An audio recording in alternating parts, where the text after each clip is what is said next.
direction. And is the Republican Party changing, in your opinion, to accommodate more people? We saw some people who, in the past, would have never supported a Republican. It seemed we had a union leader, Teamsters union leader, support Trump. Very uncommon move.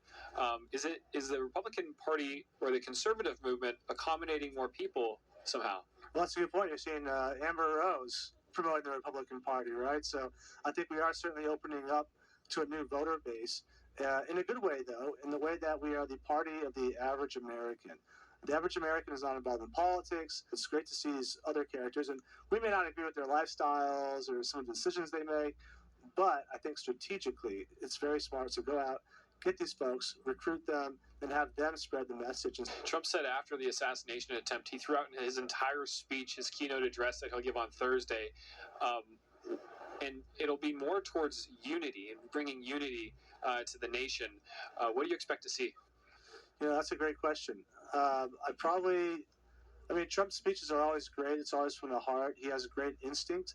When he relies on an instinct, he's spot on the issues. He's America first. It's going to be a pro-America first speech. It's going to be all about the grassroots, and that's all we want is someone who represents the people. President Trump exudes that to a T when he's speaking from the heart or he's being out of his instinct, and so that's what I'm expecting. Mark Ivanyo, thank you very much for your time here today. My pleasure, Jack. Thanks, Jack. Now, delegates had a long session yesterday, and today it'll be shorter. It's not the two-session, like early afternoon until the evening. No, it's just going to start now in the evening. VP candidate J.D. Vance, Senator from Ohio, is expected to speak tomorrow, and he's expected to accept the nomination. And former President Trump's expected to accept the nomination during his keynote speech on Thursday, of which he said he threw out the entire speech, reportedly, and rewrote it with the essence of unity in there. So we can see, a life and death situation can really change a person. And we can see, like yesterday when he was on stage receiving the applause, you really saw a lot of emotions flow. It looked like he was tearing up there. So a very touching moment to see, and a lot more to look forward to here at the RNC. Meanwhile, President Biden is in Nevada while all this is taking place. He has events scheduled in Las Vegas for campaigning. Back to you. NTD's Washington correspondent Jack Bradley will be checking back in with you throughout the night, and we'll return after this very short break. Thank you. Where Coach Kirby Smart and the Georgia Bulldogs are favored once again to have a big year.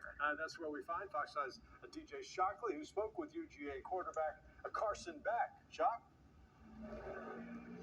Hey there, Russ and Courtney. Yeah, I had a chance to talk to him earlier. Now, there's a lot of things going on here in Dallas with it being 102 degrees. It's keeping everybody cool on the inside. But one guy who is actually really cool under pressure has been quarterback Carson Beck for the Dogs. Now, he threw for over 3,900 yards last year, and that has him looked at as one of the highly touted players coming into this season. Heisman talk even for quarterback Carson Beck. Now, he's been one of those guys that got his first start last year, took the Dogs all the way to the SEC Championship, and is looking forward to doing better things. Now, I mentioned him having really good stats last year, but as a guy who was looked as a Heisman contender, I asked him earlier today, how do you get better from what you did last year? Here's what he had to say.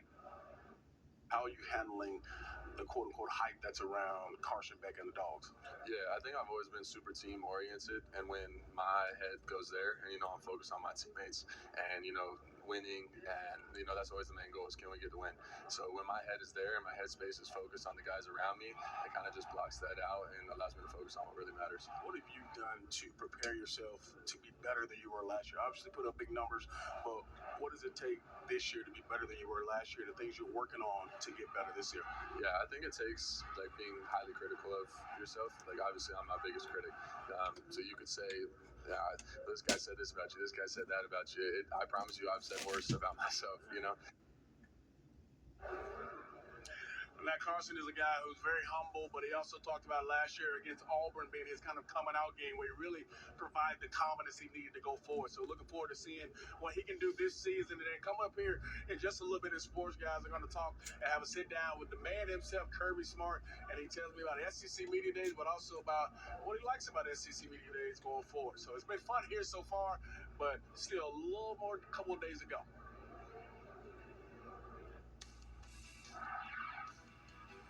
Doug Evans in Coweta County. Coming up on Fox 5 News, a driver in big trouble on Interstate 85 after he jumped back in his car, and a high-speed chase would lead to the discovery of over 10 pounds of meth and cocaine. I'll have more on this story coming up on Fox 5 News. In the afternoon thunderstorm machine, very scattered out there this afternoon. We're going to start filling in the gaps in the days ahead, and as that happens, we're going to add a bunch of rain to the rain bucket. Talk about it next. Don't even think about buying windows from anyone else until you see what our factory can do for you. Need inspiration? Shop Kroger. For over 30,000 mouth-watering choices. Plus, savings like digital coupons worth over $600 each week and up to $1 off per gallon at the pump.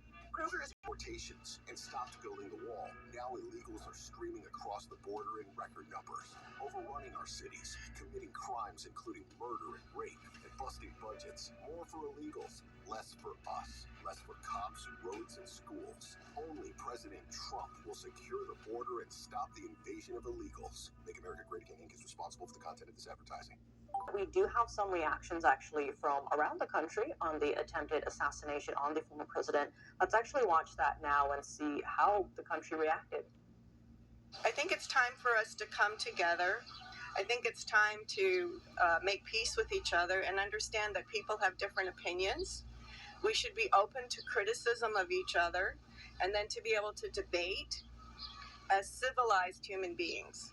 Well, I think anytime someone tries to assassinate a person, it's scary and it's a threat to everybody to feel like, that could happen. You think about things being secure and being safe. And I don't care what your political views are. That's just that's something that I don't think we should stand for in our country. Really, I feel like everybody needs to get together and have some type of support to go on about, it's not really about who's in charge. If you don't like Donald Trump, or you do, you gotta have a heart somewhere to,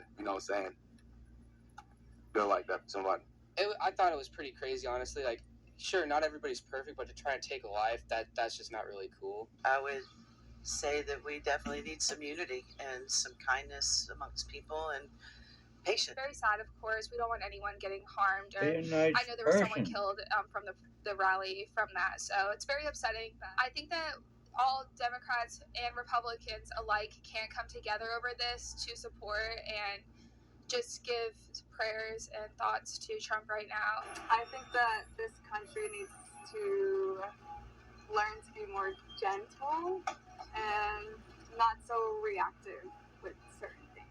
I'm sure that we're going to come together as a country. I'm pretty sure that, we are the United States, and I think that we're going to come together. We're going to go through this. I don't want to see this anymore. I think that is, again, there's no violence is not the answer. I hope there's no retaliation. I hope that people can really believe that violence is never the answer. No matter what happens, it's never going to resolve a single thing. Really, the only hope for this country is my Lord and Savior, Jesus Christ. That is it. There's no other way. I'm a Trump supporter. I voted for him before. I'll vote for him again. But God is the only way this country will ever get right again, and people need to realize that. In the 80s, got a low 90 in Thomaston, got 95 in Athens, 79 my already up in AC's Blairsville. working. We'll peel the temperatures off and show you where the showers and thunderstorms are. There's a few out there, and we'll be monitoring those. I don't expect them to grow into anything massive, but there's still some wet weather to be had. It's just few and far between. Got some showers out towards Monticello and Jasper County, Putnam County, Morgan County, Greene County, getting a few showers. We also have a few down here across near Callaway Gardens. That's Harris County, southwest of the city. And then by the time we look up here in North Georgia, there are a few showers there, trying to move on into Chattooga County. And you see they're just kind of widely scattered out there across our region and up into the Carolinas. So here's what's going to happen tonight. We got some clouds out there, but we'll just call it partly cloudy. We're in the 80s now. It'll take a while to kind of move on down into the 70s, and there we are in the low to mid 70s, upper 60s across extreme North Georgia. And then for tomorrow afternoon, we'll be in the low to mid 90s in many areas, 80s pushed up to the north. That's going to be our warmest day over the next week. Yeah, we're seeing a retreat in the temperatures. Let me show you what's going to happen. Tonight, maybe a lingering shower, but for the most part, just partly cloudy. And then here comes a front. How about a July cold front? Now, temperatures aren't going to get cold, but we are going to be noticeably cooler because the front's coming this way and getting hung up across our state, and therefore we got a lot more clouds and showers and thunderstorms that we're going to deal with right on into Wednesday night, Thursday, Friday. Yeah, and watch what the temperatures do. This is Thursday morning. We're in the 70s. We'll try to get up near 90 or so by Thursday afternoon, and then we fall back down into the 80s and 70s due to the clouds and the showers. And we're going to see more clouds and showers in here by the end of the week and on into the weekend, and therefore temperatures will be remaining in the 80s. So here's the story. Friday, more scattered showers. Saturday, much the same story. Keep in mind, this is not an all-day event. There's just going to be a good chance that we see rain and thunderstorms right on into the early days of next week, and that's certainly going to temper the temperature. Notice the wind field, though. Look at the streamlines coming up out of the south, so you know we're getting more humidity. So we kind of add all that up over the next week or so, and some spots, good coverage, we'll see several inches of rain when you start tallying it up. The thing is, some of that might fall all at once in some areas. That's the nature of these thunderstorms. But certainly, temperatures trending milder. There we are in the 90s, and then we'll be in the 80s or so Friday right on through Tuesday. Yeah, how about that? A string of days in the 80s. And then your rain chances in here will be kind of widespread right on over the next week or so. So how about that? Here's the extended outlook. Multiple showers and storms, not as hot by the weekend. We'll keep it in the mid-80s. Overnight lows there in the lower 70s. But a good shot of some rain and thunderstorms. We'll continue to monitor the storms that are out there. We'll give you an update here before the top of the hour. All right, David, thanks. Newly released video shows the progress made on the Atlanta Public Safety Training Center. We'll take a look when we come back. If you have an Amazon